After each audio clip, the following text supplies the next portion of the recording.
Welcome back to Project Lecture. So today we'll discuss fourth chapter, India's external relations, from second book, Politics in India since Independence. So here in this chapter, आपको एक चीज ध्यान में रखना है कि इसका वेटेज क्या है, जो मैंने आपको लास्ट क्लास में भी बोला था। तो इस चैप्टर का, इस पूरे चैप्टर का वेटेज आपका 8 मार्क्स का है। तो 8 मार्क्स का होने के वजह से इसकी इंपॉर्टेंस काफी ज्यादा है। मतलब you can expect questions from this chapter in different sections. मतलब आपको इसमें से एमसीक्यू भी आ सकता है। इस चैप्टर में से आपसे कुछ लॉन्ग आंसर टाइप क्वेश्चंस भी पूछ सकते हैं, जो कि 6 मार्क्स में या 4 मार्क्स में। तो मैंने जो इस साल का सैंपल पेपर देखा है, तो उस सैंपल पेपर के हिसाब से they had ask you question in both the sections. 6 marks में भी है, 4 मार्क्स में भी है, क्योंकि ये 8 मार्क्स का वेटेज है। तो अगर आपसे ये 6 मार्क्स में 4 मार्क्स में पूछ रहा है, तो आपसे वो एमसीक्यू पूछेगा। अगर वो 6 मार्क्स में पूछ रहा है, तो आपसे वो एमसीक्यू और 6 मार्क का क्वेश्चन पूछेगा। तो मतलब एमसीक्यू तो दोनों ही कंडीशंस में आप मान के चलो कि आपसे 1 या 2 क्वेश्चंस तो पूछे ही जाए। ठीक है, तो इस तरीके से आपको अपने आप को प्रिपेयर करना है इस चैप्टर के लिए। टॉपिक्स बहुत इंटरेस्टिंग है। आप पहली बारी अगर पढ़ रहे होगे, पूरे साल भर आपने इसको रिवाइज किया, आपने इसको पढ़ा है, तो मैं कह सकती हूँ दावे के साथ कि आगे आने वाले टाइम में if you go for this, अगर आप पॉल साइंस लेते हो, तो ये जो बेसिक आपको अभी यहाँ पे नॉलेज मिली है, ये आपको आगे बहुत हेल्प करने वाली है। तो चलिए यहाँ से हम अपना रिवीजन स्टार्ट करते हैं, और रिवीजन एग्जाम के लिए बहुत इंपॉर्टेंट है। So let's recall. सो पहला, इंटरनेशनल कॉन्टेक्स्ट। क्या है हमारा इंटरनेशनल कॉन्टेक्स्ट? बेसिकली रिमेंबर हमने पहले चैप्टर में क्या डिस्कस किया था कि जो हमारे प्राइम मिनिस्टर थे, so he was not only prime minister but he was also our foreign minister. उन्होंने फॉरेन मिनिस्ट्री या एक्सटर्नल अफेयर्स मिनिस्ट्री भी अपने हाथ में रखी थी। Why? Because before independence he had dealt with such situations, और उनके पास ये एक्सपीरियंस था। That is why he himself took both the portfolios, prime minister भी बने और फॉरेन मिनिस्टर या एक्सटर्नल अफेयर्स मिनिस्टर भी बने। सो इंटरनेशनल कॉन्टेक्स्ट की अगर हम बात देखें, अगर इंडिया का पोजीशन देखा जाए, सो वो इंटरनेशनल कॉन्टेक्स्ट को या इंटरनेशनल रिलेशंस को किस तरीके से कैरी फॉरवर्ड करता है या किस तरीके से उसको निभाता है। तो बेसिकली इंटरनेशनल कॉन्टेक्स्ट जो इंडिया के कॉन्टेक्स्ट में है, तो वो किस तरीके से काम करता है। हम क्या करते हैं, हम रिस्पेक्ट करते हैं सोवरेनिटी ऑफ अदर कंट्रीज। जो भी बाकी कंट्रीज हैं, रेस्ट ऑफ द वर्ल्ड, हमारे नेबर्स हैं, तो हम अपने नेबर्स की या जिनसे हमारे गुड रिलेशंस है, या कोई भी कंट्री इन द वर्ल्ड, सो हम उनकी सोवरेनिटी की रिस्पेक्ट करते हैं। सोवरेनिटी क्या होता है? सोवरेनिटी मतलब कि किसी भी कंट्री, जो भी कंट्री अगर खुद को सोवरेन करती है, इसका मतलब they are the only driver, they are driving themselves, there is no other driver. जैसे कॉलोनियल स्टेट्स होती थी, जैसे हम कॉलोनी थे, तो हम सोवरेन नहीं थे, हम कॉलोनी थे, क्योंकि हमारे ऊपर कोई किंग था या मुनाफ था जो हमें कहीं और से ड्राइव कर रहा था। So here we are respecting sovereignty. क्योंकि इंडिया, आज हम डिस्कस भी करेंगे, मतलब डिस्कस तो नहीं मैं कह सकती, हम रिवाइज करेंगे। ठीक है, हम रिवीजन वर्ड को हम यूज करेंगे यहाँ पर। तो हमने ये चीज देखी है कि इंडिया का जब इंडिपेंडेंस हुआ, सो इंडिया ने खुद ना ही खुद अपना इंडिपेंडेंस की बात की या खुद अपने इंडिपेंडेंस को आगे रखा, बट दूसरी कंट्रीज को भी हेल्प की इंडिपेंडेंट होने में। जैसे African countries, south east Asian countries, वो हम डिस्कस करेंगे खैर आगे चल करके। इसके अलावा achieve security through the maintenance of piece. मतलब मेंटेनेंस ऑफ पीस, हम पीस ऑर्डर को मेंटेन करके रखेंगे और सिक्योरिटी को अचीव करेंगे। तो सिक्योरिटी कैसे? लेट्स सपोज इंडिया एक न्यूक्लियर कंट्री है ना, न्यूक्लियर पावर कंट्री है। तो अगर हम न्यूक्लियर पावर्ड कंट्री है, तो हमारा जो न्यूक्लियर पावर है, न्यूक्लियर वेपन्स है, हम उसको किसी के डिस्ट्रक्शन के लिए या किसी को परेशान करने के लिए या अपनी दुश्मनी निभाने के लिए नहीं कर रहे हैं, बल्कि हम इसको पीसफुल मेजर्स के लिए कर रहे हैं। हमने उस कंडक्ट भी पीसफुल मेजर्स के लिए किया था, क्योंकि देखो न्यूक्लियर एनर्जी जो होती है ना, उसके बहुत सारे यूजेस होते हैं। आप उसको, उसका जो पर्पस है, आप उसको हेल्थ में भी यूज कर सकते हो, उसको एजुकेशन रिसर्च में भी यूज कर सकते हो। तो मल्टीपल यूज है। तो अगर इन सब चीजों के लिए यूज हो रही है, it means we are on the towards the maintenance of peace. ठीक है, तो ये हमारा इंटरनेशनल कॉन्टेक्स्ट था। अब ये जो हमारा इंटरनेशनल कॉन्टेक्स्ट है, respecting sovereignty of other countries और achieving security through maintenance of peace etcetera, ये चीजें कहाँ रिफ्लेक्ट करती है? हमारे directive principles of states policy, DPSP में ये रिफ्लेक्ट करती है under article 51। This is promotion of international peace and security. मैं आगे उसको डिस्कस करूंगी, उसके जो भी प्रोविजंस है मैं उसको आगे बताऊंगी आपको। तो ये promotion of international peace and security जो है, ये आर्टिकल 51 है हमारे कॉन्स्टिट्यूशन का, जो कि directive principles of states policy में आता है। डीपीएसपी आपको ऑलरेडी इसका इंफॉर्मेशन है, इसका नॉलेज है। क्या होता है डीपीएसपी? ये डायरेक्टिव्स है, जिसका नाम है directive principles of state policy, directive principles. तो ये डायरेक्टिव प्रिंसिपल्स क्या है? मतलब ये जैसे डायरेक्टरी होती है ना कि किस चीज को किस तरीके से करना है, प्रॉपर उसका फंक्शनिंग होती है, वो फंक्शनिंग कहाँ पर मेंशन होती है? वो डायरेक्टिव्स में मेंशन होती है। तो ये एक डायरेक्शन देता है स्टेट्स को अपने प्रिंसिपल को, स्टेट्स की जो प्रिंसिपल्स होती हैं उनको यूज करके, उनको ध्यान में रख करके अपनी पॉलिसीज को बनाने में, इसीलिए इसका नाम रखा गया directive principles of state policy. ठीक है, जो सिद्धांत होते हैं किसी भी स्टेट के या कंट्री के, अपने कुछ जो भी पॉलिसीज हैं, प्रोग्राम्स हैं, उनको वो बनाएंगे। अब ये जो policy programme, it is not only for India, it is for India to maintain peace and order at international level. ये सिर्फ विद इन इंडिया नहीं है, ये इंडिया के बाहर भी है। ठीक है, तो ये हमारे डीपीएसपी का हिस्सा हुआ। अब मैं आपसे बोल रही थी कुछ देर पहले, मैंने बोला था कि maintenance of piece and security. अब यहाँ पर इंडिया ने एक चीज की कि इंडिया ये जो पॉलिसी ऑफ नॉन अलाइनमेंट है उसको इंडिया ने अपनाया। अब ये नॉन अलाइनमेंट क्या है? बेसिकली नॉन अलाइनमेंट ये है कि जब इंडिया का इंडिपेंडेंस हुआ था तो जो एंटायर वर्ल्ड था, सेकेंड वर्ल्ड वॉर से वर्ल्ड गुजरा है ना, इन 1945 इट एंडेड। तो सेकेंड वर्ल्ड वॉर के बाद एक डिसीजन हुआ।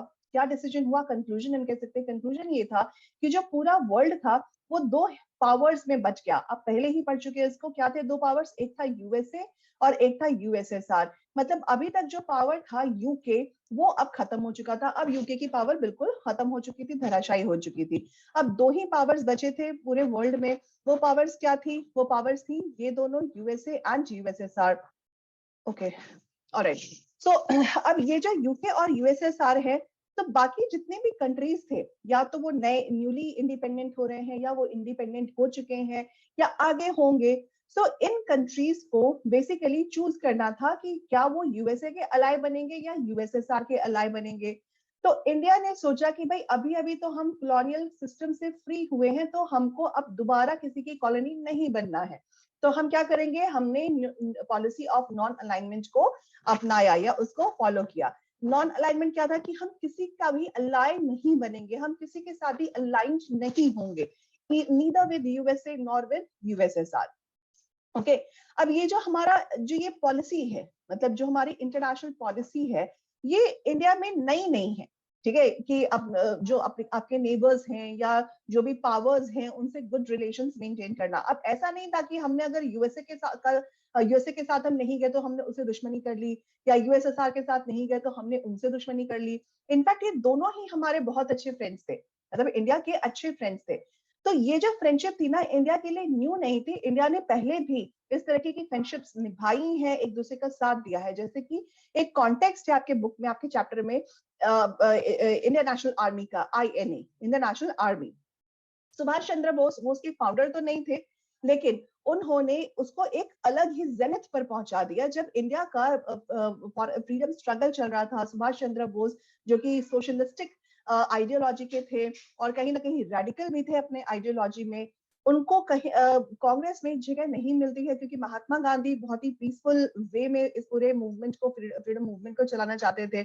उन्हें कहीं ना कहीं लगता था कि सुभाष चंद्र बोस का जो आइडियोलॉजी है वो थोड़ा सा रेडिकल है, तो ऐसा ना हो कि वो वायलेंस, नॉन वायलेंस से वायलेंस की तरफ चला जाए। तो इसके लिए पूरे मत के साथ सुभाष चंद्र बोस की जो प्रेसिडेंटशिप होती है उसको रद्द कर दी जाती है और सुभाष चंद्र बोस कांग्रेस से अलग हो जाते हैं। यहाँ से अलग होने के बाद वो अपने तरीके से आजादी की लड़ाई लड़ते हैं। वो ये था कि वो बर्मा जाते हैं, जहां पर उनको आईएनए मिलता है। आईएनए में वो सिपाही थे जो वर्ल्ड वॉर में जो प्रिजनर्स ऑफ वॉर बच गए थे, जिनको, जो कि इंडियंस थे, ब्रिटिश आर्मी का हिस्सा थे, लेकिन as a prisoners of war वो वहां पर थे। तो उन प्रिजनर्स ऑफ वॉर्स को यूटिलाइज किया गया, उनको आईएनए में रिक्रूट किया गया और उससे आजादी की लड़ाई लड़ी गई। सो इंडिया का जो रिलेशन था अदर कंट्रीज बिफोर इंडिपेंडेंस, वो एक बहुत ही मधुरतम था और इंडिया का हेल्प करने के लिए बहुत सारी कंट्रीज आगे भी आई थी। और इंडिपेंडेंस के बाद इंडिया ने इस लेगेसी को कंटिन्यू किया जब इंडिया ने दूसरों की हेल्प करनी शुरू की। तो जो नोबल आइडियल है जिसने हमारे फ्रीडम स्ट्रगल को इंस्पायर किया है, वो इन्फ्लुएंस करता है हमारे फॉरेन पॉलिसी को बनाने में। ठीक है, नेहरू का role as a prime minister and foreign minister या एक्सटर्नल अफेयर्स मिनिस्टर वो क्या था, बेसिकली उनके 3 ऑब्जेक्टिव थे as a finance portfolio, sorry as a foreign portfolio, not finance minister but foreign minister. So external affairs minister he was, so उनके 3 major objectives थी। वो क्या थी कि उनको 3 चीजें करनी थी when he was sitting in on both the positions, especially on this foreign ministry. तो उनके 3 ऑब्जेक्टिव्स थी। पहला तो ये था कि उनको प्रिजर्व करना है जो हमारी हार्ड अर्न सोवरेनिटी हमको मिली है, बहुत ही मुश्किल से, बहुत ही सालों की जद्दोजहद के बाद, बहुत ही सालों के जो स्ट्रगल था, उसके बाद जो हमें सोवरेनिटी मिली है उसको प्रिजर्व करके रखना है, उसको खत्म नहीं होने देना है। इसके अलावा जो नेशनल इंटेग्रिटी है उसको प्रोटेक्ट करना है, और इकोनॉमिक डेवलपमेंट को प्रमोट करना है ताकि वो और तेज गति से इसका डेवलपमेंट हो। तो इकोनॉमिकली भी हमें अच्छा करना है, रैपिड इकोनॉमिक डेवलपमेंट को प्रमोट करना है, नेशनल इंटेग्रिटी को प्रोटेक्ट करना है, और हार्ड अर्न सोवरेनिटी को प्रिजर्व करना है। So preserve, protect and promote, these are the 3 major objectives of our foreign ministers had been there when Nehru was on this role. Okay, चलो, now after this जो उसके बाद ना बहुत सारी, जैसे इंडिपेंडेंस के कुछ साल, 2-3 साल इनिशियली ठीक ठाक गुजरे, लेकिन जैसे इंडिया, हमने लास्ट चैप्टर में भी डिस्कस किया था कि इंडिया का जो इंडिपेंडेंस था that was not so peaceful, बहुत सारी इश्यूज हुए थे, बहुत सारी चीजें, दिक्कतें आई थी।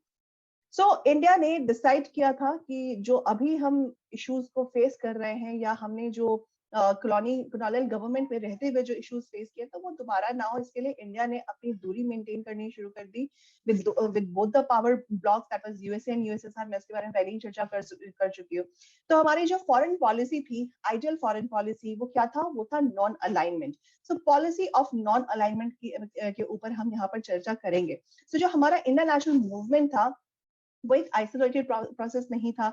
आईएनए, जिसकी चर्चा मैं पहले ही कर चुकी हूँ कि आईएनए का हिस्सा, आईएनए जो कि इंडियन फ्रीडम स्ट्रगल का हिस्सा रही है, सुभाष चंद्र बोस ने जिसके ऊपर काफी काम किया था और अपना कंट्रीब्यूशन, बिगेस्ट कंट्रीब्यूशन दिया है। तो जो फॉरेन पॉलिसी है हमारी कंट्री का, वो हमारे डोमेस्टिक और एक्सटर्नल फैक्टर्स दोनों पे ही डिपेंड करता है। जो हमारे नोबल आइडियल्स है, जो जिससे हमारे फ्रीडम स्ट्रगल से एक इंस्पिरेशन लेते हुए हमने हमारी फॉरेन पॉलिसी को मेंटेन किया है, उसको बनाया है, उसको फ्रेम किया है। और जो एक टाइम पीरियड था, जो कि कोल्ड वॉर एरा चल रहा था, when world was divided into these 2 power blocks, US and USSR. So इस कोल्ड वॉर एरा का हिस्सा इंडिया नहीं बनना चाहता था। अब देखो, अलाइन का मतलब क्या होता है कि आप 2 तरीके से किसी भी कंट्री के अलाई बनते हो। पहला तो मिलिटरीली, ठीक है, पहला कैसे बनोगे? मिलिटरीली बनोगे। दूसरा इकोनॉमिकली, ठीक है। तो सो अलाई बनने के लिए आपको उनके मिलिट्री पैक्ट पे भी साइन करना पड़ता है, प्लस उनके इकोनॉमी को भी फॉलो करना पड़ता है। तो अगर आप देखो, यूएसए क्या है? एक कैपिटलिस्ट इकोनॉमी है, यूएसएसआर सोशलिस्ट इकोनॉमी है। मिलिट्री की अगर हम बात करें तो USA NATO, okay, North Atlantic treaty ocean treaty. So ये बेसिकली जो नाटो का हिस्सा इंडिया नहीं बनना चाहता था, क्योंकि फिर वही एक कॉलोनियल सिस्टम वाली बात हो जाती। तो इसके लिए इंडिया ने डिसाइड किया कि वो क्या करेंगे, वो नॉन अलाइंड रहेंगे, ठीक है। सो ये policy of non alignment India ने अपने ऊपर इम्प्लीमेंट किया, जिसमें नेहरू का रोल हम पहले डिस्कस कर चुके हैं कि उनकी 3 मेजर जो ये थी, क्या बोलते हैं, उनकी जो 3 मेजर ऑब्जेक्टिव्स थे कि खुद को क्या था, प्रिजर्व, प्रोटेक्ट एंड प्रमोट। तो प्रिजर्व क्या करना था? जो हमारी हार्ड अर्न सोवरेनिटी है। प्रोटेक्ट क्या करना था? जो हमारी नेशनल इंटेग्रिटी है। प्रमोट क्या करना था? रैपिड इकोनॉमिक डेवलपमेंट को। तो हम इन तीनों के ऊपर फोकस करेंगे, ना कि हम अलाइनमेंट के ऊपर फोकस करेंगे, ठीक है। सो इंडिपेंडेंट अप्रोच इंडिया ने रखा, जो कि काफी मायने रखता था, और वो भी ऐसे टाइम पे इसकी बहुत ज्यादा महत्वता थी। तो इंडिया ने क्या किया कि दोनों पावर ब्लॉक से खुद का एक डिस्टेंस मेंटेन करना शुरू कर दिया, जो कि नाटो में आपको बता रही थी, North Atlantic Treaty Organization, India इसका हिस्सा नहीं था, जो कि यूएसए लेड था। और इस वजह से इंडिया कोल्ड वॉर का भी हिस्सा नहीं बनता। जो टेंशन थी यूएसए लेड कंट्रीज की, यूएसएसआर लेड कंट्रीज की, तो इंडिया उसका हिस्सा नहीं बनना चाहता था। और इंडिया ने अपना स्टैंड भी इस पे शो किया। कैसे शो किया? सो 1956 में ब्रिटेन क्या करता है, इजिप्ट के ऊपर हमला कर देता है, या उसके ऊपर अटैक करता है because of Suez canal issue, जिसमें इंडिया वर्ल्ड प्रोटेस्ट का हिस्सा बनती है, जो कि नियो कॉलोनियल इन्वेजन के खिलाफ थी। तो इंडिया भी इसका हिस्सा बनती है। इंडिया मतलब अपना पूरा as a independent democratic country, वो अपना एक व्यू रख रही है बिफोर द वर्ल्ड, ठीक है, कि वो एक ऐसे कॉलोनियल एक्शन का को सपोर्ट नहीं करता है। ऑलराइट, तो ये उनका खुद का एक स्टैंड था। अगर वो यूएसए लेड होते या यूएसएसआर लेड होते तो कहीं ना कहीं ये स्टैंड बायस्ड होता, पर इंडिया ने नॉन अलाइंड रहते हुए एक स्टैंड लिया था कि उन्होंने वर्ल्ड प्रोटेस्ट का वो हिस्सा बने जब ब्रिटेन इजिप्ट पे स्वेज कनाल के इशू को लेकर के अटैक कर देता है।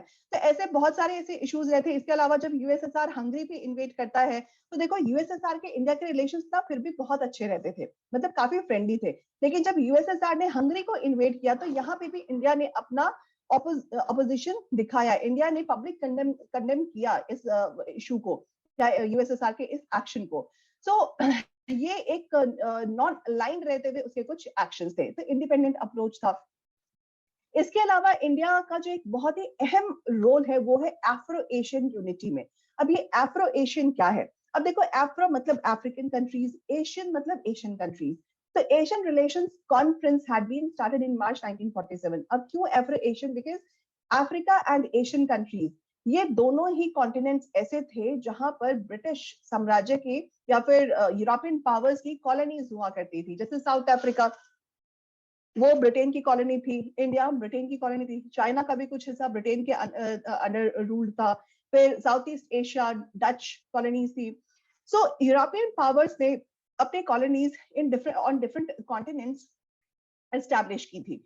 तो यहाँ पर एफ्रो एशियन यूनिटी किस तरीके से हम इसके बारे में हम बात कर सकते हैं। तो बेसिकली क्या हुआ कि जब इंडिया को इंडिपेंडेंस मिली, so as a newly emerged independent country और न्यूली डेमोक्रेटिक कंट्री, इंडिया ने एक बहुत ही अहम रोल यहाँ पर प्ले किया, वर्ल्ड अफेयर्स में बहुत ही अहम रोल प्ले किया।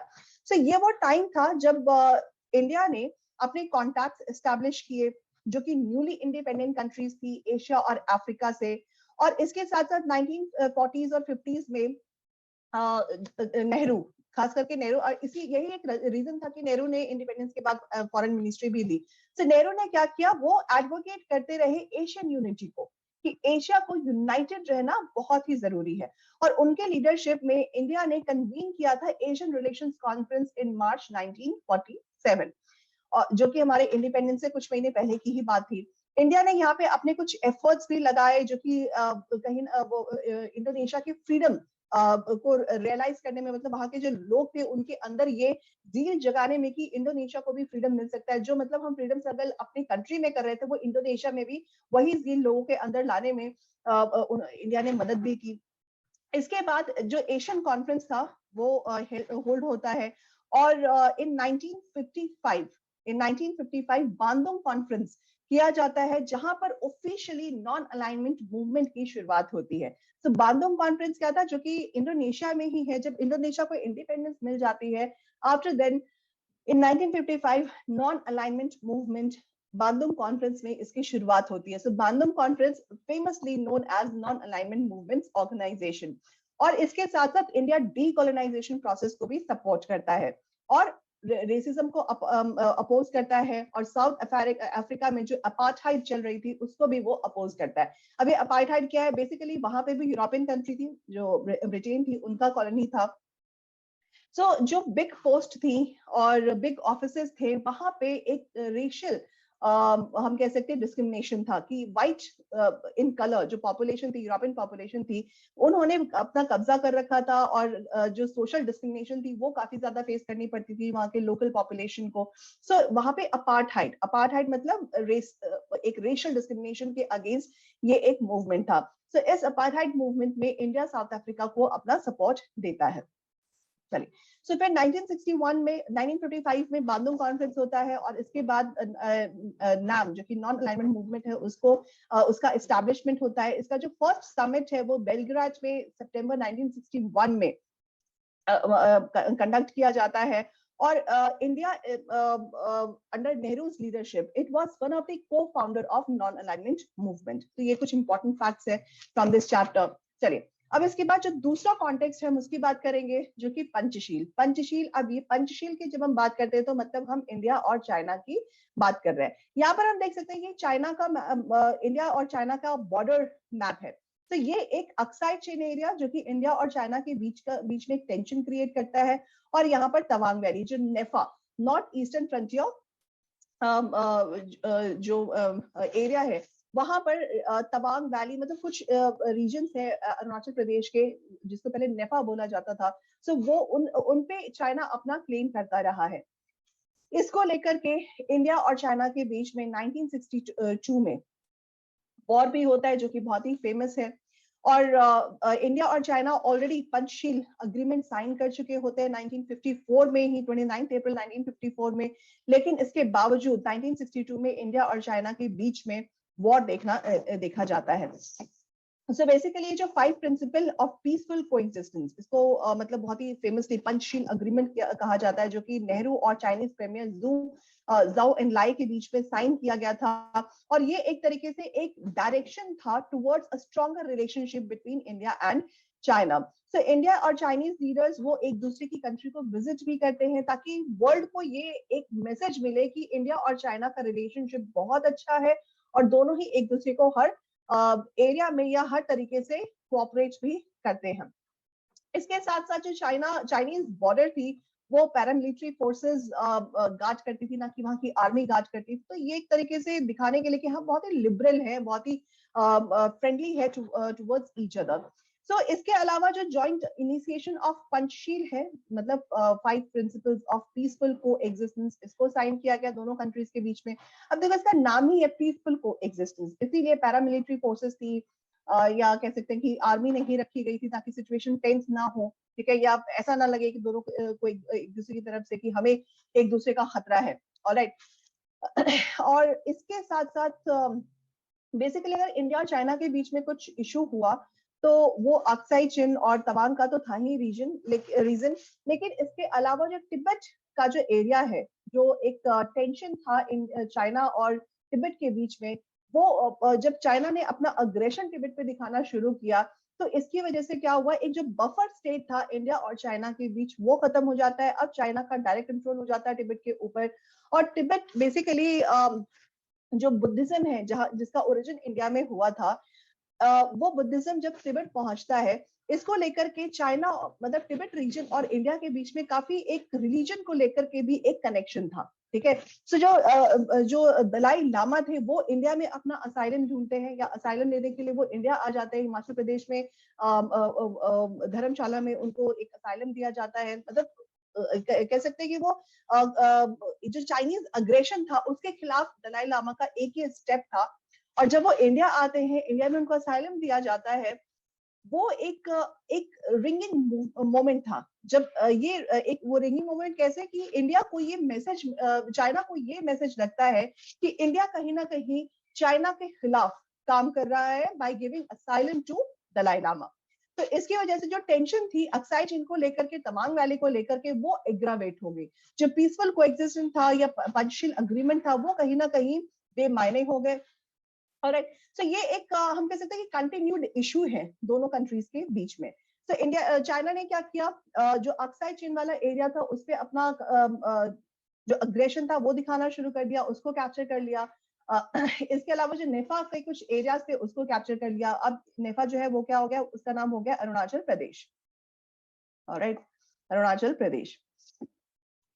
जब ये वॉर दोनों के बीच में होती है, चाइनीज इन्वेजन ऑफ 1962 होता है, इस मोमेंट पे जो हमारे द देन डिफेंस मिनिस्टर थे वी कृष्ण मेनन, वो कैबिनेट छोड़ देते हैं क्योंकि इस वॉर में चाइना की इंडिया की हार हो जाती है। इंडिया बहुत सारी जगहों पे उसको डिफीट मिलती है।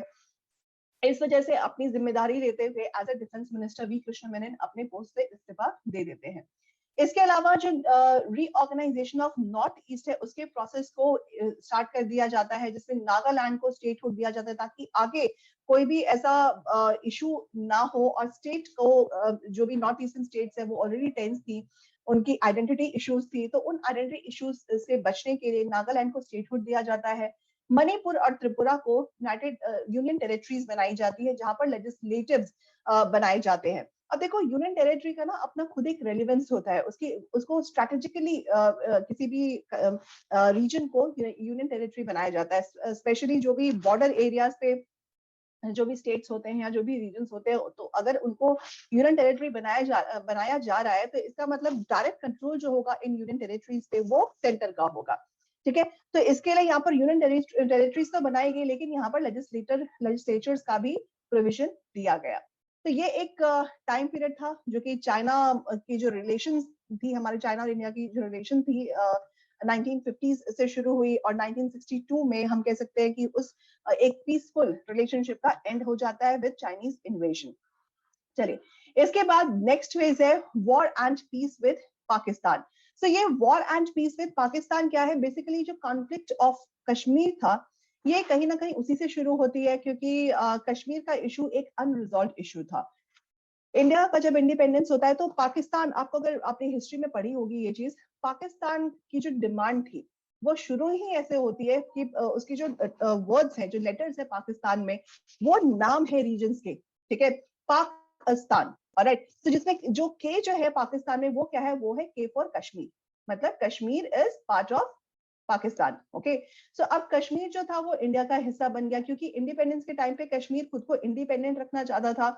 इंस्ट्रूमेंट ऑफ एक्सेशन साइन किया गया, वो भी तब जब पाकिस्तान की तरफ से इन्फिल्ट्रेशन की प्रॉब्लम शुरू हो गई, ठीक है। तो इसके लिए इंस्ट्रूमेंट ऑफ एक्सेशन साइन किया गया वहां के महाराजा की तरफ से, और जिसमें इंडिया ने साथ देने का वादा भी किया, और इंडिया ने साथ भी दिया। फिर कश्मीर को एक इंडिपेंडेंट पोजीशन दी गई, जिसमें उनका खुद का कॉन्स्टिट्यूशन था, खुद का फ्लैग था, लेकिन वो पार्ट ऑफ इंडिया थे, ठीक है। तो ये जो कश्मीर कॉन्फ्लिक्ट था वो एक अनरिजॉल्व इशू रहा है इंडिया और पाकिस्तान के बीच। इसकी वजह से काफी सारे हमने वॉर भी देखे इंडिया और पाकिस्तान के बीच में। 1947 से ये शुरू होता है, और इसके बाद 1950s में ये मुद्दा यूएन तक चला जाता है, जब नेहरू पाकिस्तान कश्मीर के इशू को यूएन में लेकर के जाते हैं, लेकिन फिर भी वो अनरिजॉल्व ही रहता है। कश्मीर के अलावा और भी एक टेंशन था, वो था इंडस वाटर का शेयरिंग, ठीक है। इंडस क्या है? जो हमारा सिंधु नदी है, जहाँ पे हमारी पुरानी सभ्यता थी, इंडस वाली सिविलाइजेशन वाली सभ्यता थी। तो इंडस वाटर बेसिकली 5 रिवर्स, मतलब ये पूरा टोटल मिलाकर के 6 रिवर सिस्टम है, लेकिन इंडस प्लस 5 रिवर्स, ठीक है। इंडस, झेलम, चिनाब, रावी, ब्यास, सतलुज, ठीक है। सो इंडस वाटर का जो शेयरिंग था, मतलब इन 6 रिवर्स की जो शेयरिंग थी बिटवीन इंडिया एंड पाकिस्तान, इसको लेकर के बहुत इश्यूज होने लग गए। 1960 में वर्ल्ड बैंक के मीडिएशन की वजह से दोनों कंट्रीज के बीच में इंडस वाटर ट्रीटी साइन की जाती है।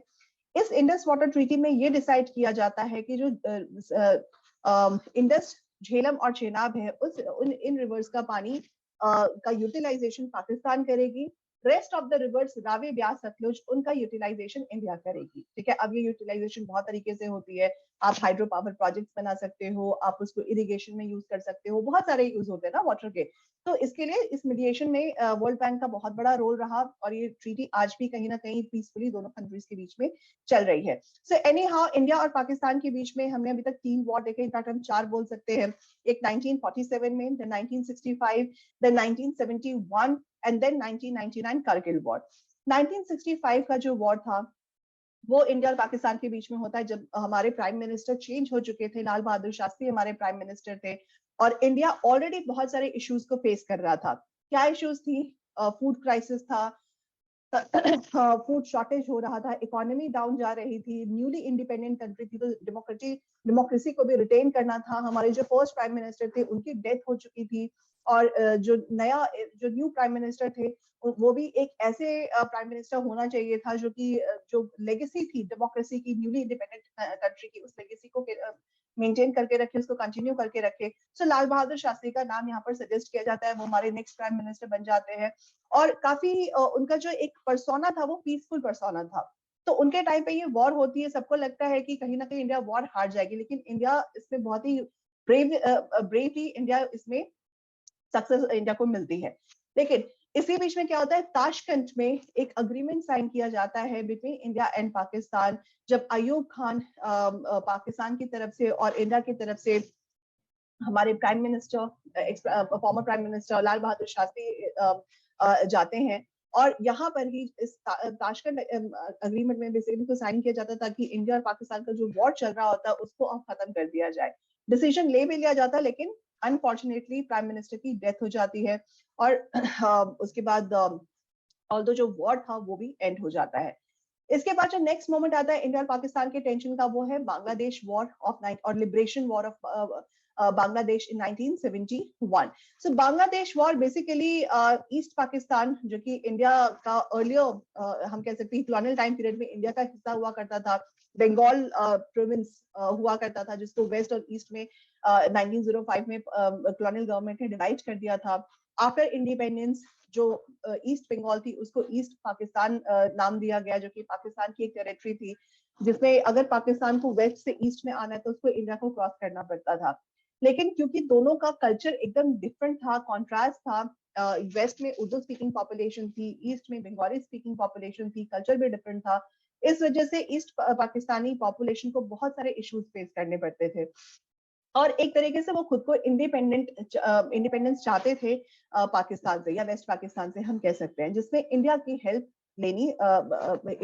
ली गई. तो हुआ क्या,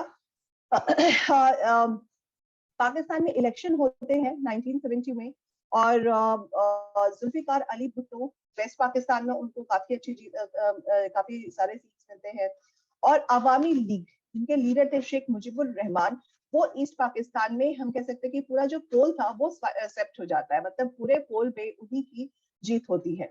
इस वजह से जो पाकिस्तानी पॉपुलेशन था ईस्ट पाकिस्तान का, या बंगाली पॉपुलेशन था ईस्ट पाकिस्तान का, उन्होंने as a protest Sheikh Mujibur Rahman को वोट दिया था, protest against west Pakistan leader. Alright, so Pakistani ruler थे, उनको ये चीज कहीं ना कहीं हजम नहीं होती है, और इस वजह से जो अवामी लीग थी, मतलब अवामी लीग जो कि अब जीत चुकी थी, तो वो ईस्ट पाकिस्तान में एक टर्मोइल क्रिएट हो जाता है और वो इंडिपेंडेंट फेडरेशन की डिमांड करना शुरू कर देते हैं. और वेस्ट पाकिस्तान में इस चीज को लेकर के टेंशन काफी शुरू हो चुकी थी, क्योंकि जो वेस्ट पाकिस्तानी लीडर्स थे वो हार चुके थे, और एक डिफरेंट कल्चर है जो कि अब ऑन दी राइज था.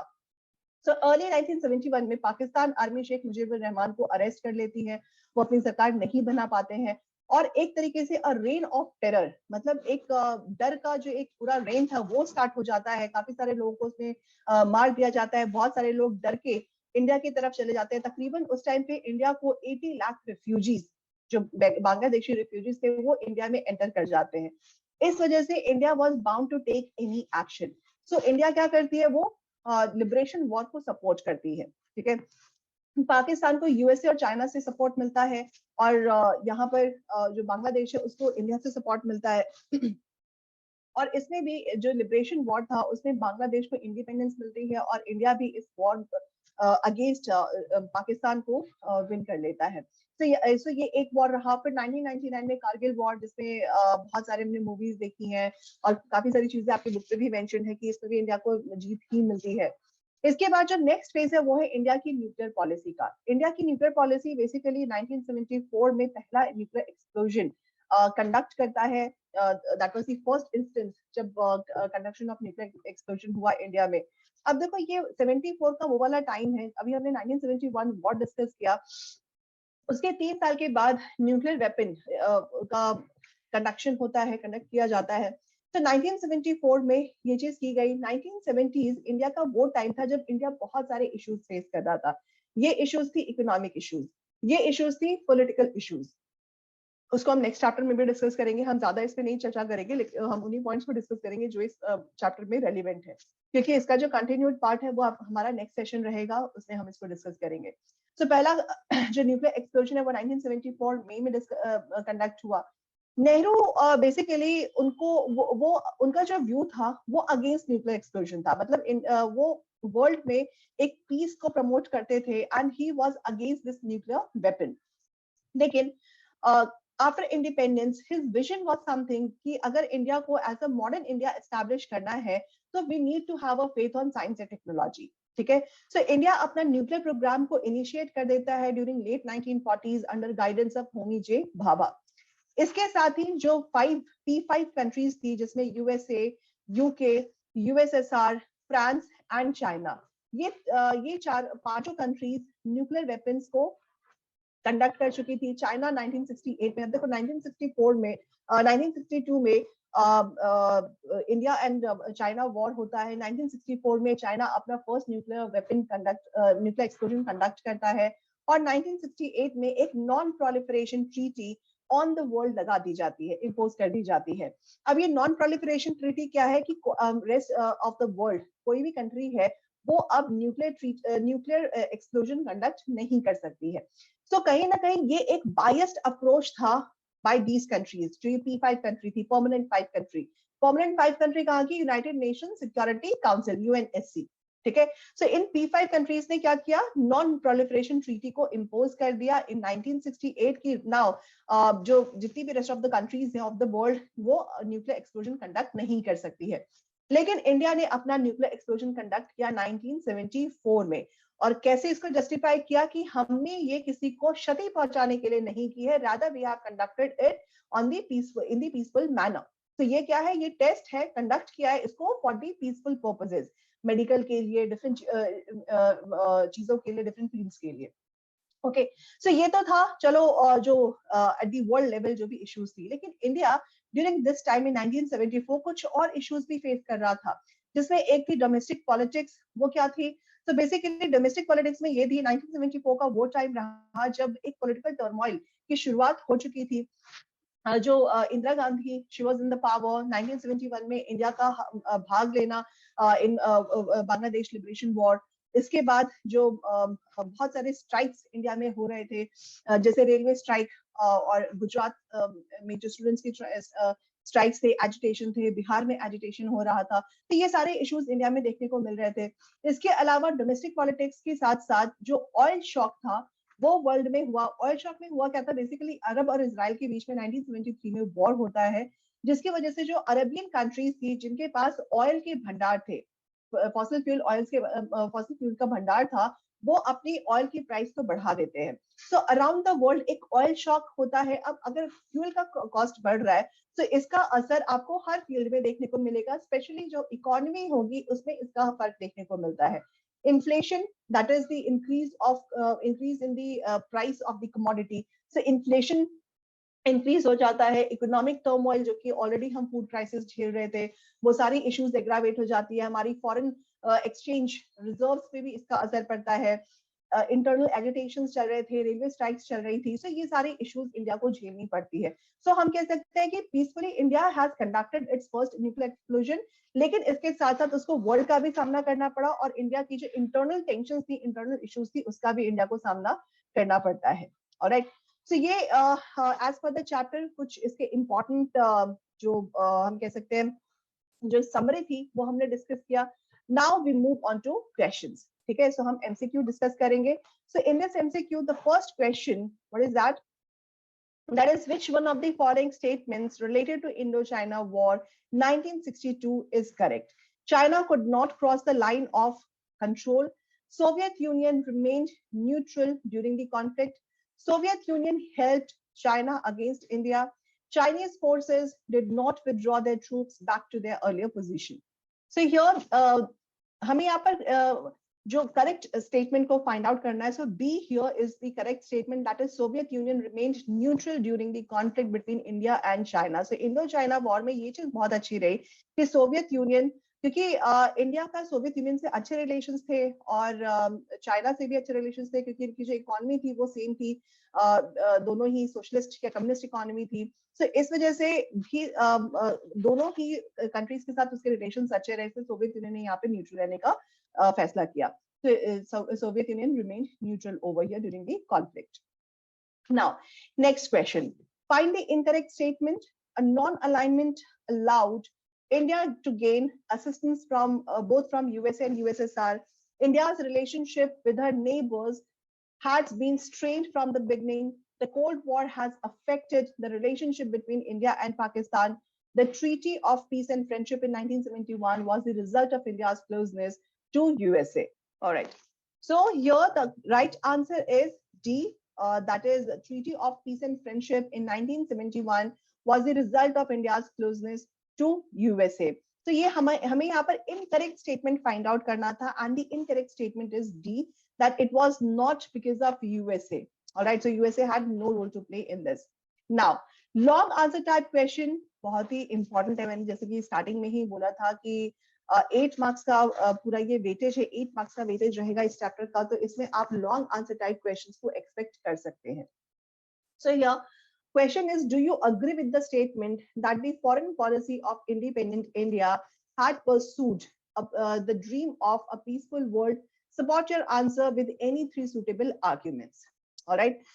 So यहाँ पर बेसिकली आपको देखो दो हम कह सकते हैं कि दो different types, not types but दो 2 पार्ट्स में ये पूरा क्वेश्चंस आपको दिया गया है. क्या है? तो पहला तो आपको यहाँ पे क्वेश्चन शुरू हो रहा है, डू यू अग्री. ठीक है, do you agree. So it is asking your view. यहाँ पर आपको अपना व्यू देना है, यस और नो. ठीक है, so do you agree? Yes I agree. तो भाई क्यों अग्री हैं आप? Alright. I do not agree. So why you do not agree, that you also have to write. Okay. So do you agree with the statement? Ab statement kya hai? The foreign policy of independent India had pursued the policy of a peaceful world. So kya hamari foreign policy ऐसी है कि हम peaceful world को promote कर रहे हैं? और support your answer with 3 suitable arguments. तो यहाँ पर आपको 3 suitable arguments देने हैं. These 3 suitable arguments, मतलब 3 arguments, it is having like weightage of 2 marks. मतलब 3 into 2 is equal to 6 because in total it is of 6 marks. Okay. So this question, answer of this question, you can start or you can give certain, we can say introduction. Slightly you can introduce the topic. So here you have to write about foreign policy of independent India, in which you can start with the its role in foreign policy, and then so at least 2-3 lines you can talk about India's foreign policy. या फिर आप जो नेहरू का vision था for its foreign policy, you can mention that. Okay. Promote, preserve, protect and promote. Okay, preserve, protect and promote. So these 3 you can mention. Then you can move on to key pointers to be added in the answer. What are these key pointers? So ये नहीं आपको mention करना है, आपको ये mention करना है कि foreign policy किस तरीके से peaceful world को promote करता है. So you can write about NAM, non-alignment movement. Okay. So basically India decided to be away with both the power blocks, USA and USSR, so that India could not become ally of the Cold War, or India could donate in the human resource to the UN force-keeping operations. So these things you can mention about. Then India avoided camping. Camping, that was USA or USSR. All right. So USA led NATO or USSR's Warsaw Pact. India did not sign. So these things you can write about. No military alliance, जिसमें आप NATO और USSR के बारे में आप mention कर सकते हो. Also, India had shown its position. Okay, कैसे India stood against war, like 1956 British attack on Egypt, in which India had protested against it. Then USSR's invasion of Hungary, India had protested against it as well. Public condemnation, India had joined. So these things you can mention about. Okay, so आप इसमें से कुछ कोई भी 3 points को उठा सकते हो, उसको अच्छे से elaborate कर सकते हो. आप इन 2 points को mix कर सकते हो और इन दोनों को मिला करके एक point लिख सकते हो. Alright, so this way you can answer this question. Now, मैंने इसका एक मॉडल आंसर लिया क्योंकि प्रीवियस ईयर आस्क्ड क्वेश्चन है, तो एक मॉडल आंसर लिया है. एक बच्चे ने बहुत ही अच्छे तरीके से इस आंसर को, इस क्वेश्चन का आंसर किया था. सो यहाँ पर आपको जो एंड करना है अपने आंसर को, या अपने आंसर को स्टार्ट करना है, तो जैसे यहाँ पर इस बच्चे ने क्या किया, यस आई अग्री. तो या तो आप इसको इंट्रोडक्शन में लिख सकते हो, yes I agree, then discuss about it.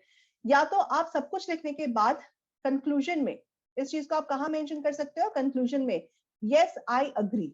Okay, I agree that India has followed a peaceful or peacefully promoted foreign policy. All right, so this way you can end your answer. Okay, so यहाँ पर इसने क्या किया, इसने start किया yes I agree, and then the points has been mentioned over here. So here he has discussed about 2 power blocks, USA and USSR. Then India's policy of NAM had been discussed over here. इसके साथ साथ जो Egypt वाला जो point था 1956 में जो war हुआ था जिसमें इंडिया ने उसका अपोज करा, उसके बारे में इसने डिस्कस करा है. इसके साथ साथ जो being a NAM, what the policies of India that had been mentioned over here. इसके साथ साथ जो import substitute, मतलब एक इकोनॉमी को लेकर के जो इंडिया की जो पॉलिसी थी, that was import substitution policy या export oriented policy. So इसको इंडिया ने किस तरीके से उसको प्रमोट किया, so that had been mentioned. तो आप इस तरीके से अपने कुछ पॉइंट्स को आप मेंशन कर सकते हो. अगर 3 पॉइंट्स पूछे हैं तो आप उसी हिसाब से पूरा अपना वर्ड्स रखिए ताकि आपको 2 मार्क्स एटलीस्ट मिल जाए. If it has been asked in the 6 marks questions. So जितने भी आपसे क्वेश्चन का मार्किंग हो उसी हिसाब से आपको पॉइंट्स मेंशन करने हैं. अगर वो 6 मार्क्स का क्वेश्चन है और 3 suitable points had been asked you. So वो जो तीनों जो points होने चाहिए उनकी thickness ज्यादा होनी चाहिए. At least 3 to 4 lines you have to write. Okay, आप 4 से 5 भी लिख सकते हो. It had been asked you in the 4 marks question. अगर 4 marks में है तो मतलब आपको 4 points mention करने हैं. ठीक है, तो आप इस तरीके से इसको आंसर कर सकते हैं. चलिए, now 1 mark question I have added over here. क्या है? How the aim of India to respect the sovereign did find an echo in directive principles of the state policy. अब मैंने आपको बोला था ना article 51 of our directive principles of state policy. तो मैंने क्या किया है, मैं पहले इसको डिस्कस कर चुकी हूँ. So what I did over here, मैंने इसको यहाँ पर मेंशन कर दिया है. तो यहाँ पे ये पूरा आपको नहीं लिखना है, आपको सिर्फ 1 मार्क का आंसर लिखना है. तो उस 1 मार्क के आंसर के साथ आप क्या कर सकते हो, कैसे लिख सकते हो इसको. तो बेसिकली यह क्वेश्चन क्या पूछा है, aim of India to respect sovereign did find an echo in the directive principles of state policy. तो आप इसको लिख सकते हैं, directive principle of state policy, under directive principle of state policy article 21 states what it does. It states that state shall endeavor to promote international peace and security. So this you can mention. Also, India would say endeavor to maintain just and honorable relations between nations. It fosters respect for international law and treaty obligations in the dealings of organized people with one another, and also encourage settlement of international disputes by arbitration. ठीक है, तो ये 4 सब clauses हैं. इन 4 सब clauses में से को आप मिक्स करके आप इसको अपने वर्ड्स में लिख सकते हो, जिस तरह के 1 मार्क के क्वेश्चन में या 2 मार्क्स के क्वेश्चन में अगर ये आपसे पूछा जाए तो आपको इसके मार्क्स मिल सकते हैं. सो ये इसका आंसर है. अब इस आंसर को आप किस तरीके से आप 1 मार्क, 2 मार्क, 3 मार्क, 4 मार्क में आप इसको डिस्कस करते हैं, that is up to you. Alright, now next question मैंने लिया है, that is passage based question. So इस पैसेज बेस्ड क्वेश्चन में ये जो नॉन प्रोलिफरेशन ट्रीटी का जो इशू है या न्यूक्लियर पॉलिसी वाला जो इशू है वो इस पैसेज में लिया गया है. क्या है, that India wanted to generate atomic energy for peaceful purposes. Nehru was against nuclear weapons, so he pleaded with the superpowers for comprehensive treaty nuclear disarmament. However, nuclear arsenal kept rising. When Communist China conducted nuclear tests in October 1964, the 5 nuclear weapon powers, that is USSR, USA, UK, France and China, that was Taiwan, that represented China, they imposed nuclear non-proliferation treaty of 1968 on the rest of the world. India always considered the NPT as discriminatory and had refused to sign it. When India conducted its first nuclear test, it was termed as peaceful explosion. India argued that it was committed to the policy of nuclear power only for the peaceful purposes. So ये एक passage है. इस passage की base पे there is a question, why what was the plea of Nehru with regard to nuclear energy. So यहाँ पर नेहरू ने क्या प्ली किया था regarding nuclear energy, that you have to write about. So क्या था नेहरू का view, that Nehru was against the nuclear weapon. So what he did, he pleaded superpowers for comprehensive nuclear disarmament. Okay, that was his plea.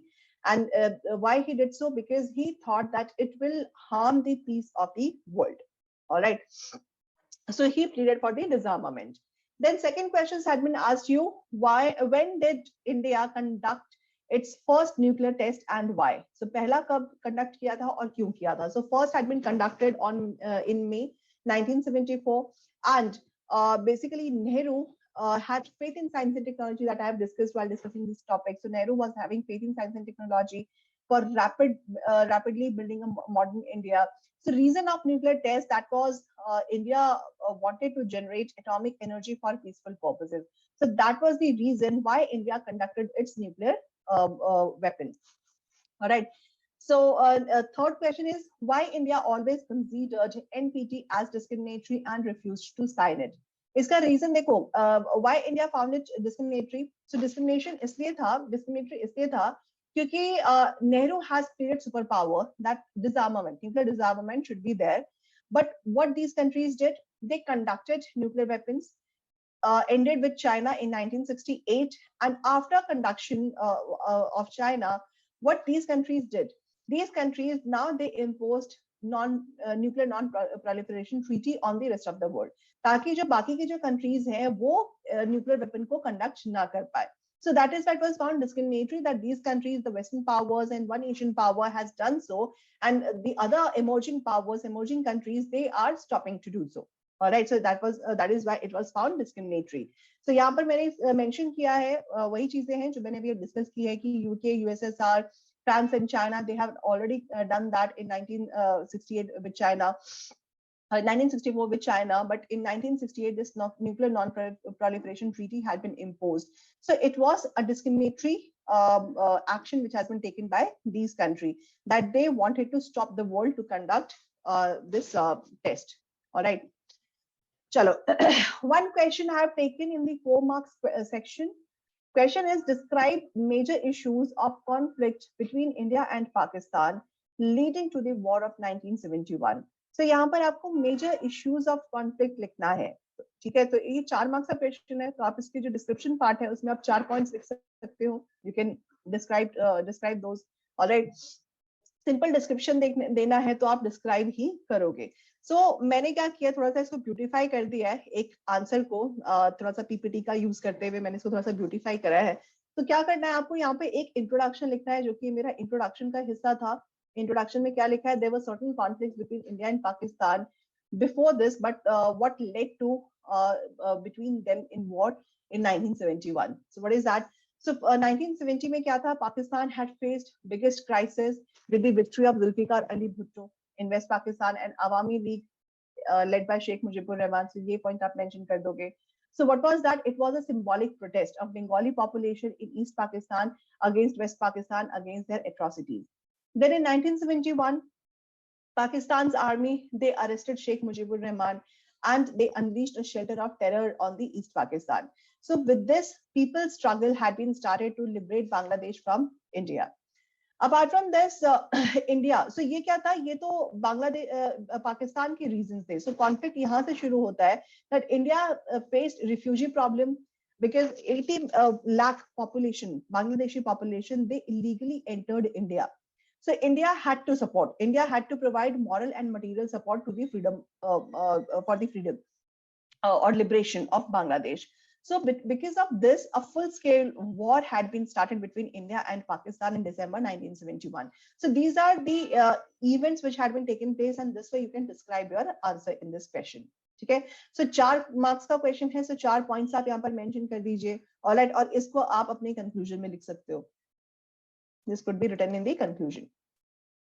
Now, next, explain the role played by India in maintaining Afro-Asian unity. So Afro-Asian unity, Bandung Conference, South Africa ka independence, then non-alignment movement की initiation. So these things you have to mention over here. So India का इसमें क्या role था, that you have to discuss.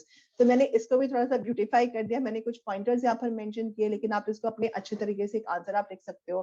So India का जो role था to maintain Afro-Asian unity, here I have mentioned these points. What are these? So under leadership of Nehru, what India did, India convened Asian Relation Conference in March 1947.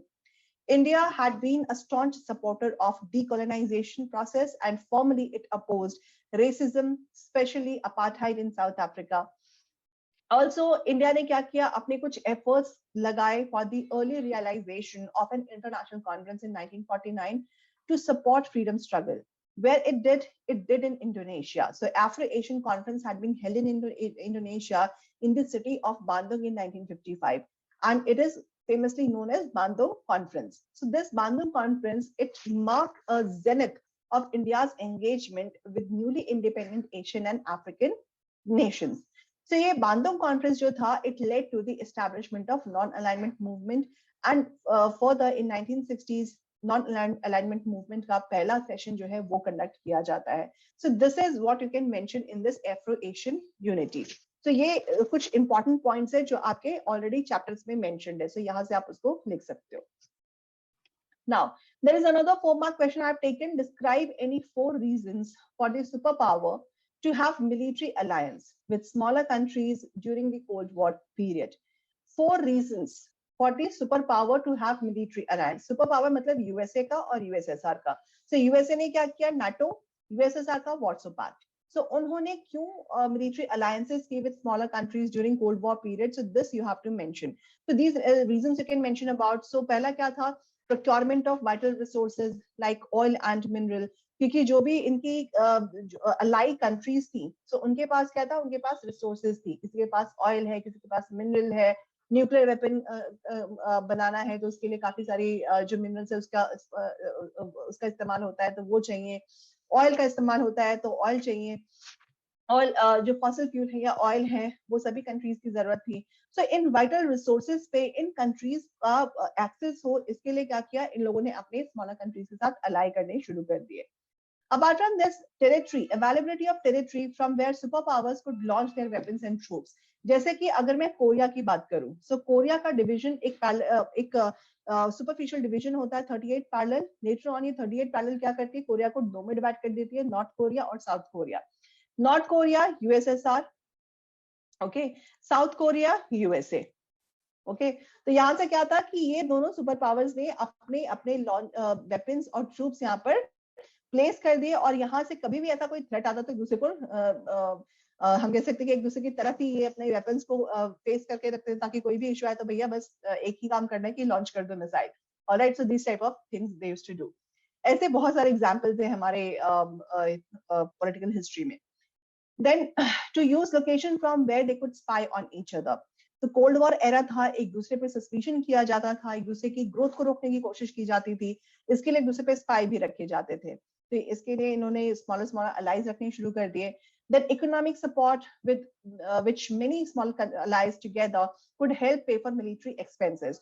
So एक तरीके से ये एक colonial process ही चल रहा था कि जो भी smaller countries थी उनके साथ अलाई करके they try to get back their military expenses or earn back their military expenses by providing them economic support. ठीक है, तो ये कुछ points है, important points है that you can mention in this question. चलो एक मैंने कार्टून बेस्ड क्वेश्चन लिया है जो कि आपके इसी साल के सैंपल पेपर से है। क्यों लिया है, क्योंकि इस बुक में, इस चैप्टर में ये कार्टून बहुत ही फेमस है, और इस चैप्टर में बस एक यही ऐसा कार्टून था जिसपे कुछ क्वेश्चंस फ्रेम हो सकते हैं। सो यहाँ पे देखो, यहाँ पे एक इंसिडेंट को पोर्ट्रे किया गया है। यहाँ जाओ एनलाई है और ये नेहरू है। यहाँ पर लिखा क्या है, baseless charges, accusation of provocations. तो ये क्या है, that Indian territory, so this is called Indian territory, and China क्या कर रहा है, जो अक्साई चिन वाला एरिया था और जो हमारा नेफा वाला एरिया था, तो China is trying to infiltrate, okay. और इसके लिए क्या किया कि एक फंदा बना करके इंडिया के ऊपर डालता, और यहाँ पर this is represented by Jawaharlal Nehru, okay. So यहाँ पर लिखा भी एक कैप्शन है, look if any untoward incident occurs now the responsibility will be entirely yours. तो एक तरीके से धमकाने वाला एक कैप्शन भी यहाँ पर मेंशन है। तो इसमें एक क्वेश्चन इन लोगों ने कुछ फ्रेम कराए हैं, 4 मार्क्स का इन्होंने बनाया इस पूरे क्वेश्चन को, पूरे कार्टून को। बच्चों की क्वेरीज रहती है कि कार्टून बेस्ड क्वेश्चंस कैसे पूछे जाते हैं, इसके लिए इस बार सैंपल पेपर में ये क्वेश्चन को भी फ्रेम किया गया है। सो पहला क्या है, border disputes between India and China erupted in 1960. Pandit Nehru was having talks with his counterpart Dash in China, which proved futile. So this is a statement which had been taken, okay, which had been taken from your chapter only. So ये कौन थे, जो premier है, Chinese premier है, that is Zhou Enlai, that was the person जिनके साथ Nehru, Pandit Nehru as a prime minister, foreign minister, उनके साथ कुछ टॉक्स कर रहे थे और वो फ्यूटाइल प्रूव हुआ। Alright, so that was Zhou Enlai, so C is the right answer. Second says, name the place in Indian territory which was occupied by China in the year 1962. Chagai Hills, Aksai Chin, Balochistan, Nagaland. तो बहुत ही famous है Aksai Chin area. Alright, so b is the right answer over here. अब देखो कितने easy questions ऐसे cartoon पे frame किए। तो मतलब अगर कोई कार्टून आपके पास है तो आपके बुक में दिया हुआ है, आपके चैप्टर्स में दिया हुआ है, उसके बारे में जरूर पढ़ लो, ठीक है, ताकि पढ़ के थोड़ा सा कुछ आइडिया आपको मिल जाए। क्वेश्चन आता है तो अच्छी बात है, आप उसको आंसर कर सकते हो, आपके पास थोड़ा सा आइडिया है। नहीं आता है तो और भी अच्छी बात है। ऑलराइट, चलो, now dash was the defence minister during India-China war. All right. Kailash Nath Kajju, B.K. Krishna Menon, Baldev Singh, Jawaharlal Nehru. So remember when I discussed Chinese invasion 1962, so I said the then defense minister, he resigned from the cabinet. And who was that person? That was B.K. Krishna Menon. All right, so B is the right answer over here. It's not C, it's B. All right, so it's incorrect. So fourth says, name the agreement signed between India and China on 29th April 1954. peace agreement, Panchsheel agreement, standstill agreement, Tashkent agreement. Tashkent India और पाकिस्तान के बीच हुआ. Standstill agreement, that was India and Hyderabad. Peace agreement, nothing as such, but Panchsheel agreement that had been signed on 29th April 1954 between India and China. So here B is the right answer. ठीक है, तो ये मतलब देखो अब इस cartoon में कितने इजी क्वेश्चंस फ्रेम हुए हैं. Okay, so this type of questions you can expect. और भी बहुत सारे कार्टून्स है, हर चैप्टर में कार्टून्स है, तो हम हर चैप्टर के कार्टून्स लेंगे, उन पे कुछ अपने क्वेश्चंस भी फ्रेम करेंगे and we will discuss that. Okay, so that is all for today. I hope ये सेशन आपको फ्रूटफुल लगा हो, आपकी रिविजन हुई हो, और आप अपने व्यूज भी शेयर कर सकते हो on Telegram, on this channel as well. तो आज के लिए बस इतना ही. All the best for the examination. Thank you so much. Bye bye. Take care. Good night.